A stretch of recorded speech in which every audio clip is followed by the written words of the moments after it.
Welcome to Complete BS, the official podcast of couch coaches everywhere. Not just football. It's every sport that ruins your parlay, wrecks your fantasy week, and still brings you back for more. Buzzer beaters, blown leads, and brackets in flames. Yeah, we're all over it.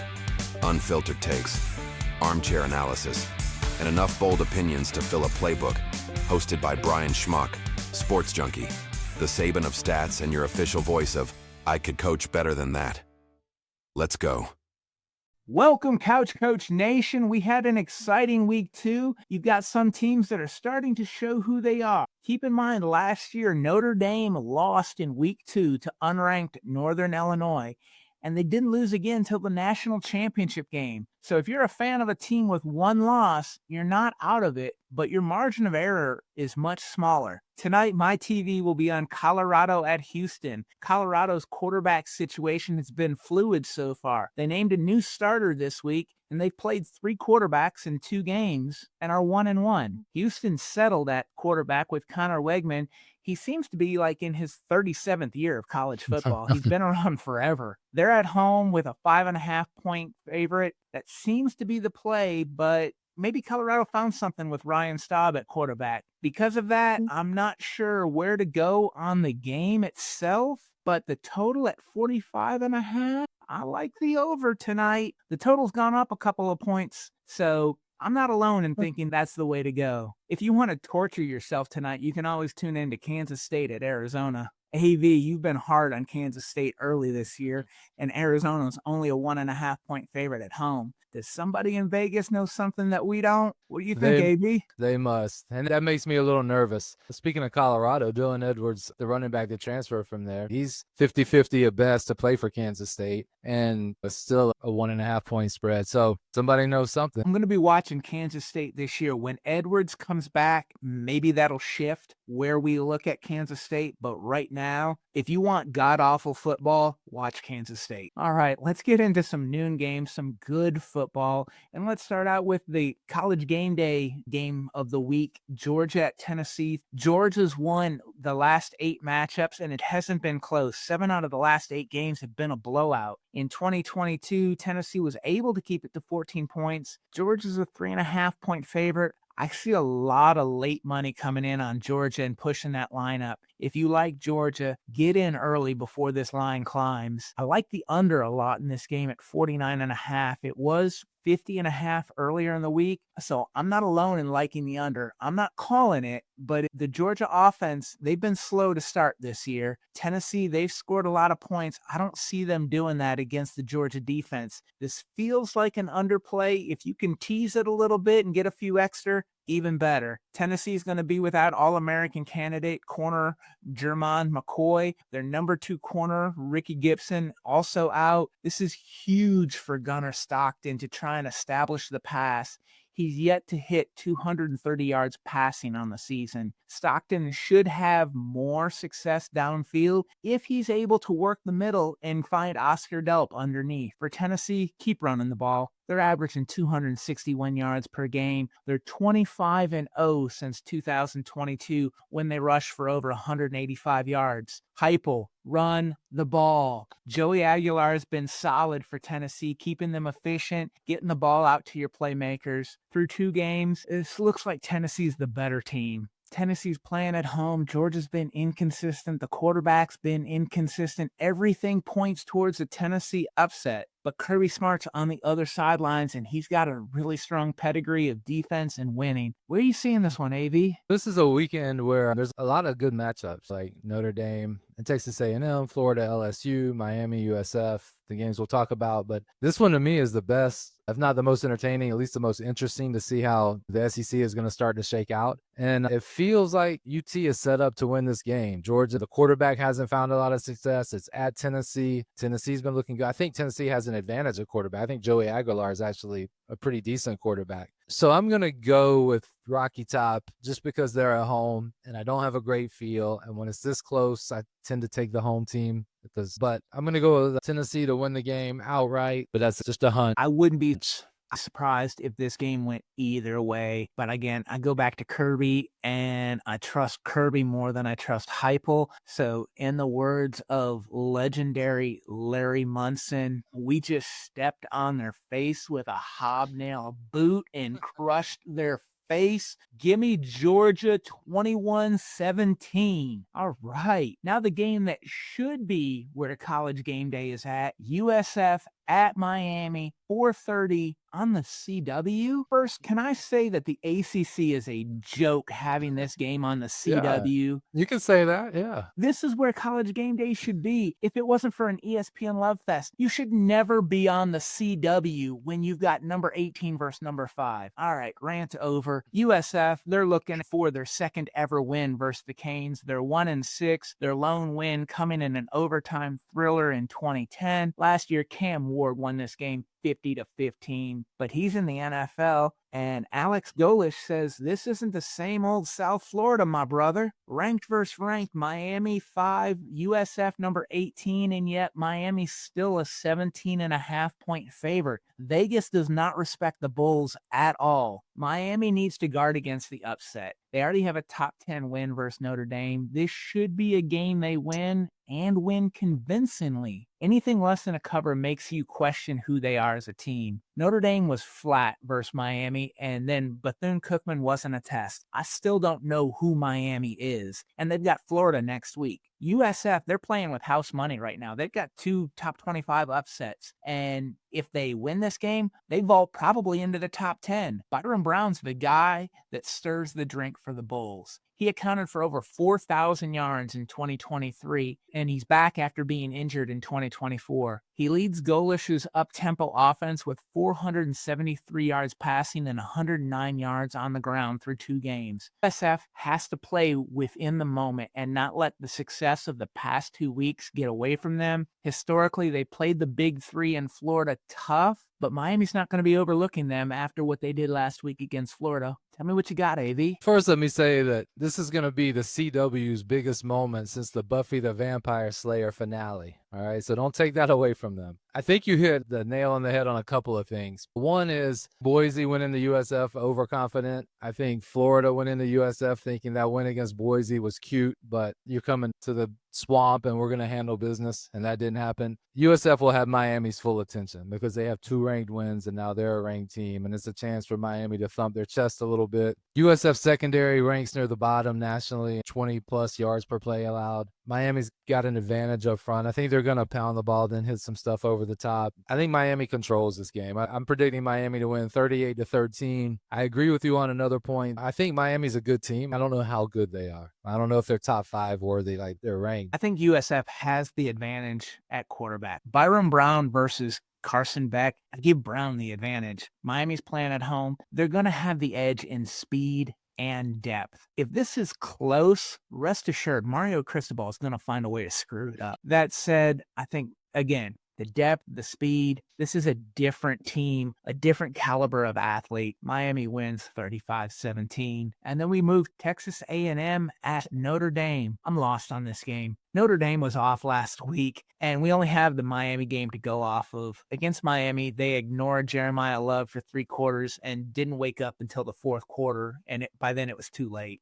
Who shows up for Notre Dame? The first 3-quarter team or the 4th quarter team? If it's the first 3 quarters, this game's over and I'll turn it off. If it's the 4th quarter Notre Dame team where they actually have a pulse and they're going to utilize their best player, then we've got a ball game. Texas A&M hasn't been tested with wins over UT San Antonio and Utah State with 18 and 22-point wins. Okay, big deal. What do we know about Texas? And Marcel Reed, he's the Aggies' star quarterback. He got a little hurt in the 3rd quarter and came out against Utah State, but he says he'll be there on Saturday against the Irish. Does that mean he's 100%, or is he going to be a little bit less of normal? We'll see how he looks in pregame and if he's able to do everything that he does with the football. Texas A&M, they should start early running Le'Veon Moss. Last year, they had great success with him in the lineup. Possible lingering injury to Reed. If they can lean on Moss and then use Reed sparingly on the ground,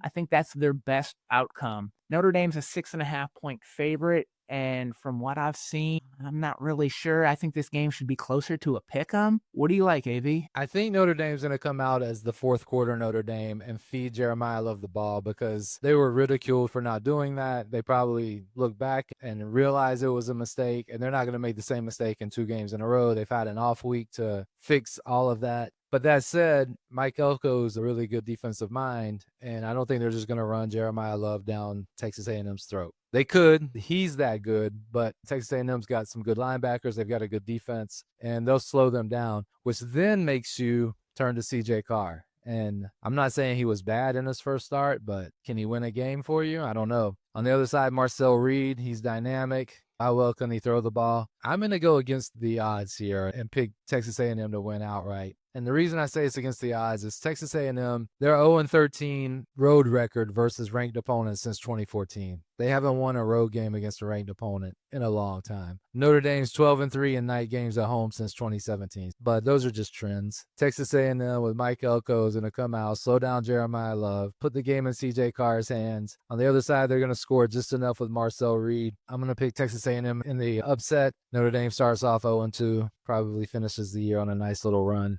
You give me a banged-up quarterback with a team that I think has the better defense, Notre Dame, and that team's playing at home. I'm going to go with Notre Dame. Close. Irish, 21-20. All right, we've got Florida, LSU. I'll give you my look at that game later on with All-American from LSU, Todd McClure. What's your take on this one? We talked about how we didn't know how good Miami is. I don't know how good LSU is. Like, they beat Clemson 17-10. Clemson looked like nothing the next week against Troy, especially for the first half. LSU was okay in the game against Louisiana Monroe. Then they come into this game. Braylon Moore is their starting center. He's questionable. Their big 6'7" tight end, Trey Green, he's out. Florida's defense has given up 17 points or less in 6 games in a row. I guess USF broke that streak with 18 points last week, but they don't give up a lot of points the last 6 or 7 games. LSU hasn't scored a lot of points this year. I think being at home at night, LSU not having the USF loss to deal with like Florida does, probably has all of the advantages off the field, but I think this is going to be close, man. Wouldn't shock me if Florida upset them, but with all the instability going on around Florida right now, I don't know if they're disciplined enough to lock in, block out the noise, play disciplined football. Penalties kill them all the time. Undisciplined play kills them. But if they come out with emotion and play discipline, if Lagway plays well, they could win this game, I think. But I'm going to pick LSU to win it in a close one, 28-24. All right, that makes sense. I see the logic there. Those are the big games of the weekend. What do you got sitting in AV's book club? All right, I got 4 games in AV's book club. The first one we go with is I'm going to take Temple plus 24 at home versus Oklahoma. Do you know who Temple's offensive coordinator is, Brian? It escapes me right now. His name is Tyler Walker. You don't know him because he's the first-year offensive coordinator for Temple. Nobody knows him. Last year, he was the first-year offensive coordinator for Montana State. And in his first year as offensive coordinator of Montana State, they led the FCS in points per game at over 40, in total yards and in rushing yards, and his quarterback threw for 31 touchdowns. They went 15-1, made it to the national championship game. So he's 36 years old. He can score points. He can run the ball. Oklahoma's coming into a trap spot. They're coming off a big win. They're on the road the very next week. I'm not predicting Temple to win, but give me an offensive coordinator who can run the ball and is competent, plus 24 points at home after a big game for the other team, and I'm taking that all day. Really? Temple. What's the next game? Next game is Duke minus 1.5 at Tulane. You know who Tulane's quarterback was last year, don't you, B? I sure do. All right, he's coming home, and he ain't coming home to play. He's coming home to take care of business. So, a homecoming of sorts for Mensa. He's going to play well. I thought they hung well with Illinois last week, but they had 5 turnovers, 4 of them in the red zone. If they clean that up, I think they're going to cover the small spread. I know you like Summerall, the coach for Tulane. He is a good coach, and that worries me a little bit, but I'm going to go with Duke here on the road with the small spread. Next game is Oregon minus 27.5 at Northwestern. Speaking of Tulane, Northwestern lost to Tulane by 20. That means they're going to lose to Oregon by at least 28.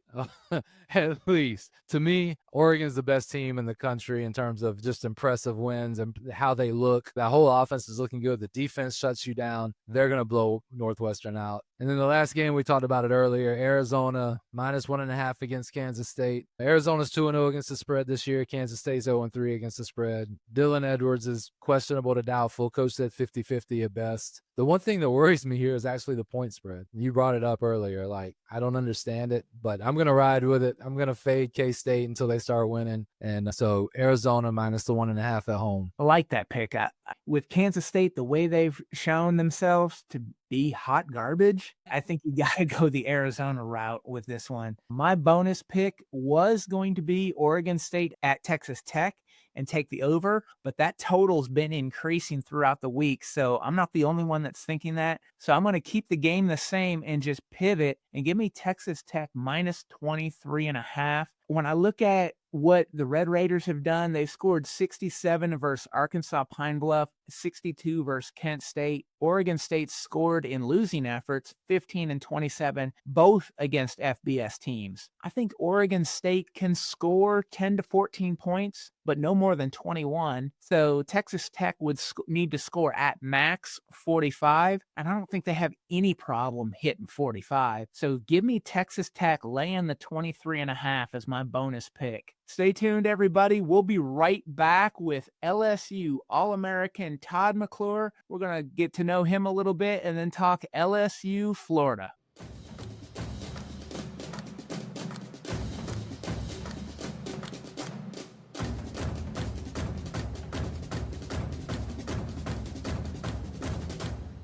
Welcome back, Couch Coach Nation. I'm excited to have All-American center from LSU, Todd McClure, to join us on Complete BS. Todd is a native from Baton Rouge, Louisiana, and he was a cornerstone of the Tigers' offensive line, earning a reputation as a tough, technically sound center who would dominate in both the run and pass game. During his time at LSU, McClure helped anchor an offensive line that powered the Tigers to multiple bowl appearances and laid the foundation for LSU's rise to a perennial SEC power. He was selected to the All-SEC team in 1997 and 98. In 1998, he was voted All-American by the American Football Coaches Association. After college, McClure was selected in the NFL draft by the Atlanta Falcons, where he enjoyed a remarkable 13-season career as a starter. Known for his durability, McClure started every game for the Falcons from 1999 to 2011. In 2022,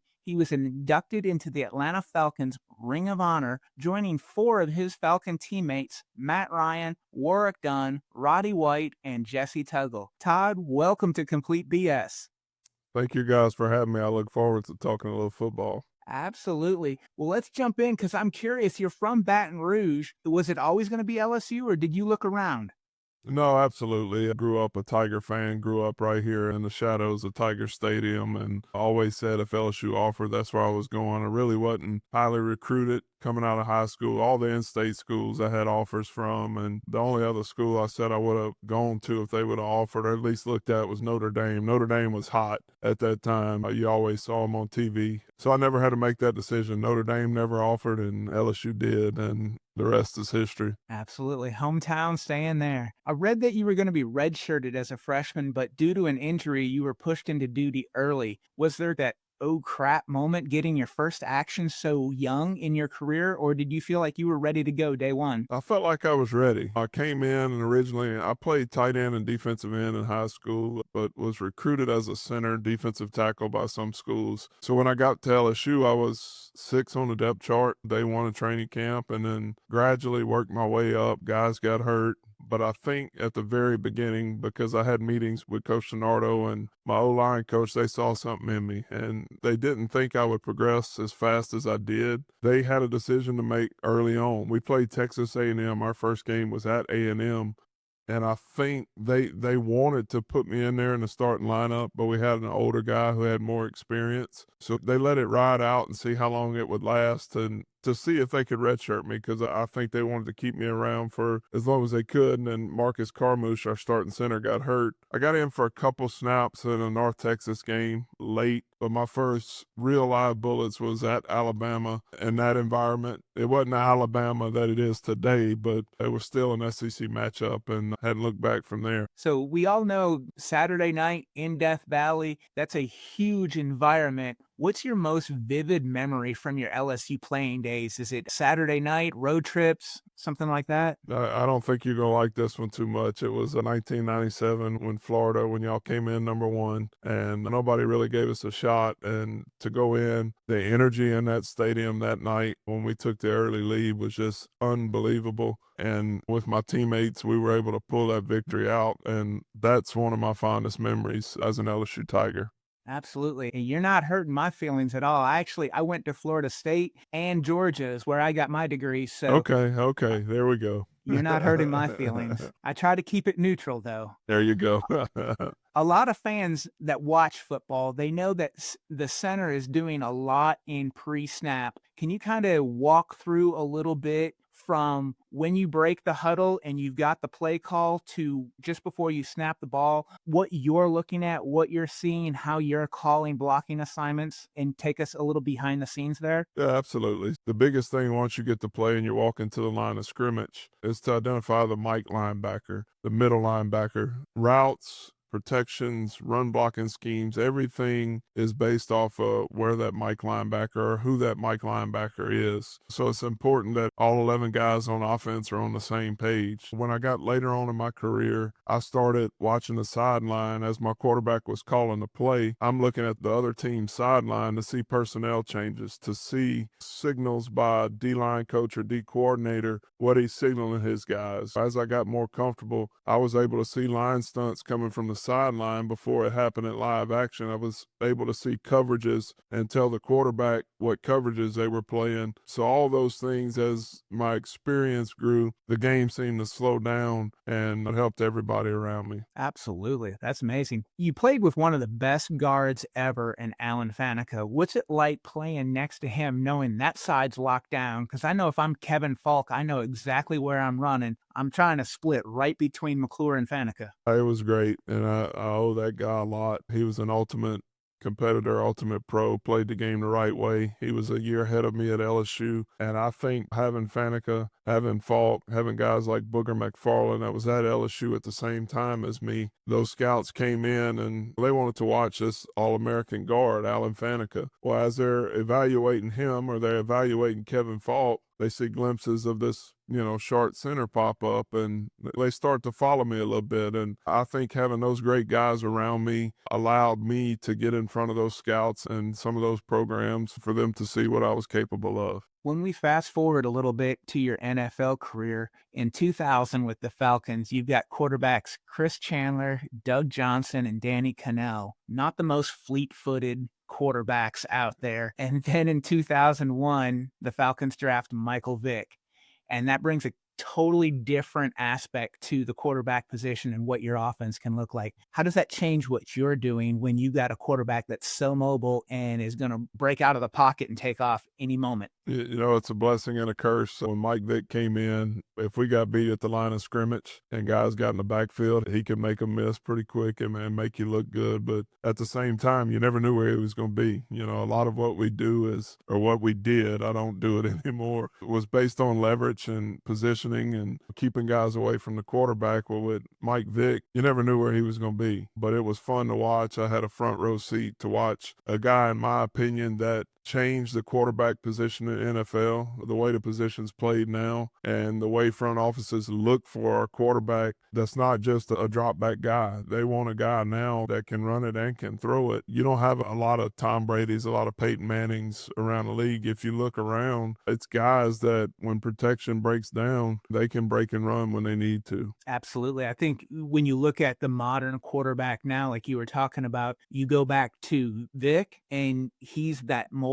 and what you're looking for. And before him, there were a couple of guys here and there, but it really kind of goes back even into the 80s with Randall Cunningham. Right, I was about to say it. Yeah, Randall Cunningham was, I think, the guy that started that whole trend. And then Cardell Stewart, I think, was the next guy in line. And then Vic just took it to another level. And now you look up and Cam Newton, you see in Baltimore with, now I'm drawing a blank, Lamar Jackson. It's just unbelievable where that position has gone to. and it's fun to watch. I'm a football fan, and I enjoy watching it. Absolutely. One of your coaches there in Atlanta, Dan Reeves, is one of those names that everyone looks up to and respects in the coaching world. What are some of your memories playing for him? First off, but before we talk about coaching, he was just an unbelievable guy, an unbelievable mentor. He gave me a chance.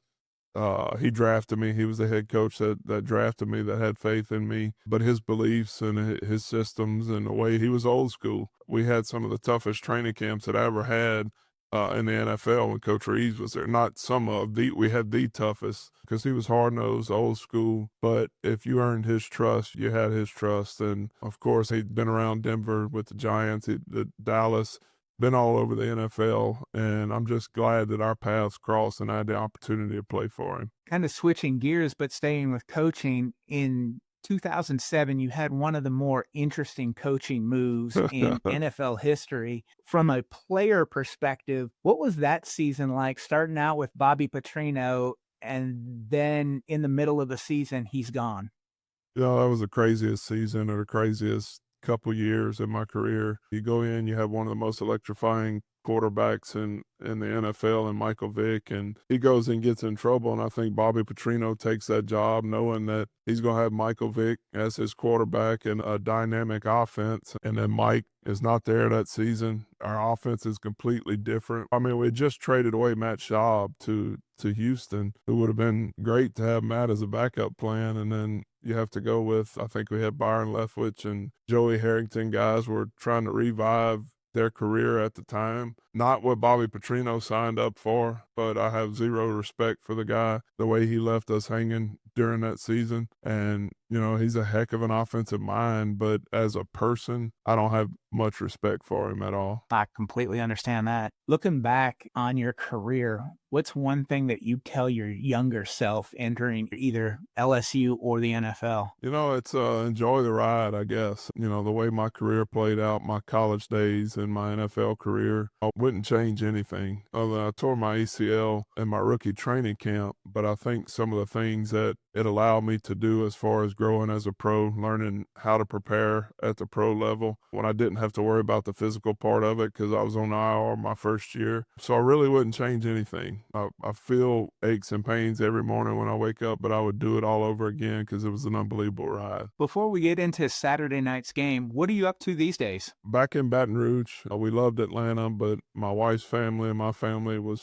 from here in the Baton Rouge area. I raise some cattle, raise bucking bulls. I have an antique wood business. We buy wood from all over the country and turn it into flooring, beams. It's all repurposed wood. Between that, my kids, I have 4 kids, 2 boys and 2 girls. My youngest is a senior in high school, so enjoying that. We do a YouTube broadcast of the high school game here in Zachary, Louisiana, so I'm actually on the call for that and just enjoying life. Sounds good. Well, looking at Saturday night in Death Valley, we've got Florida and LSU. And for my take on it, I'm looking at right off the bat, the LSU center's got a high ankle sprain and is probable, according to Coach Kelly, but that could put a lot of pressure on the offensive line, especially if Florida's defensive tackle, Caleb Banks, comes back this week. It's looking like he might be back. LSU's a 7.5-point favorite. This started out as a 9.5-point spread, so it seems like there could be some action on Florida that's kept that line a little bit closer. In the Clemson game, the LSU defense got a lot of pressure on Klubnik. It didn't lead to sacks, but it made him just uncomfortable enough. They're going to need to get pressure on Lagway and make him have happy feet. Those Weeks brothers, they got to be ready when he breaks containment and is on the move because he can beat you with his legs. Billy Napier this week, he was adamant that he would not give up play calling duties, but they need to pull out all the stops against LSU, and they need to have a few trick plays in their back pocket. Florida's taken a lot of heat this week, and I'm sure with the start of the SEC conference season, they're going to be fired up for this game. They're not going to lay down. They don't have quit. They're going to come out ready to go, and they had better be ready because you've got a ranked LSU team in a hostile environment, and then next week they're at Miami, home for Texas, and at Texas A&M, all ranked teams. For LSU, I think this should be business as usual. Nussmeier leads the way. He's got a solid passing game, puts them in the right spots. Find Aaron Anderson. Anderson's got 14 receptions for 172 yards through 2 games. Keep finding him. Good things will happen. Work in the ground game, attack on defense, everything that they've been doing, play LSU football. And I think they don't have to do anything special. Florida, I think, needs to find something special this week to get that bad taste out of their mouth from last week. When you look at this game, what are you thinking? When I first saw the point spread come out at 9.5, I was like, what the heck's going on here? Because I think it's going to be a closer game than that, even in the 7.5. I think this is going to be a field goal game. I told somebody today what makes me nervous when you have an SEC program with a lot of talent that has their back against the wall a little bit in Florida. It scares me a little bit. Luckily, we have them coming into Death Valley. A night game in Death Valley is always unbelievable. But when you have a guy like Lagway that can make plays with his feet, it can get interesting. The thing that scares me the most, and you mentioned it, is that Florida D-line. Having our starting center out, it's never good, but we have a guy that has stepped in and he played pretty well last game. The thing that scares me is our young right tackle, Weston Davis. He's kind of stuck out a little bit with that stable of defensive ends that Florida has. I'm sure they're going to put some pressure on him. With a healthy Harold Perkins in our defense, he's a guy that showed in the Clemson game he can be in that spy mode, and he's a guy, if Lagway decides to run, that can go, and he'll go get him, and he'll help eliminate the big play there. You talked about it with Aaron Anderson, with Barry and Brown. LSU has some receivers that Xavier Thomas, those 3 guys will come up big in this game. Having our big red zone threat, Trades Green, with MCL, who I don't think will play this week. I look for a guy like Chris Hilton, who hadn't been much of a factor in our offense, to get active this week and to get active down in the red zone. They didn't handle USF well last week, and now you're coming into Death Valley. And the speed of LSU, both on the offense and defense, it's night and day from what they saw that they didn't handle with USF. Florida's got a really good running back and a really good offensive line that so far neither one have gotten going. The offensive line's just kind of been a little clunky so far. Jaden Baugh, the running back for Florida, he hasn't gotten going. If I'm Billy Napier, give the ball to Baugh and let him run. Try and slow things down a little bit. Let's try and take a little pressure off of Lagway. Let him settle into the game a little bit. If you come out throwing and you're not able to establish the run, that's going to put a lot of pressure on Lagway. He's going to press, and that's when turnovers start to happen. Yeah, and I think that'll be Coach Blake Baker, who's done an unbelievable job so far with this defense and the guys that he has. He's going to try to make this game to where Florida has to put it in the air. And I think if you get in that situation, if Nussmeier can get our offense up a couple scores and make Lagway one-dimensional, have to throw the ball, then the heat is really going to dial up with the blitzes. And then when Coach Baker sends the Weeks brothers or Harold Perkins on pressures, he has some DBs in the back end that can really cover. And I think that's what makes this LSU defense so scary. Yeah, and I know you mentioned that you think this is probably about a field goal. I agree with you that the 9.5 was crazy. It's come down to 7.5. That might still be a bit much. I think this is going to be a low-scoring, typical SEC strong defensive game. I've got LSU winning 20-14. Do you have a score, or I'm guessing you're taking LSU to win? Yeah, of course. I'd never bet against the Tigers, even if I believe different. But I truly think LSU will win this one. We didn't have a great performance against Louisiana Tech, but I think that was the first Saturday night in Death Valley. But I think this is the true first Saturday night in Death Valley of the season when you get an SEC opponent in Florida coming in. I got the Tigers winning this one 24-20, but it's going to be a back and forth great game with a lot of excitement. I'm looking forward to watching them play. Sounds good. Well, Todd, I'm so happy that you were able to come on with us today. We really enjoyed having you on Complete BS and your look at the LSU Florida game. Couch Coach Nation, make sure you like, subscribe, and share anywhere you can find podcasts, and you can find us on X and Instagram at Complete BS Pod. Thanks for listening to Complete BS. Be sure to subscribe, share, and follow us online. And tell us what you think of this episode. Use hashtag CouchCoachNation. And let's keep the conversation going.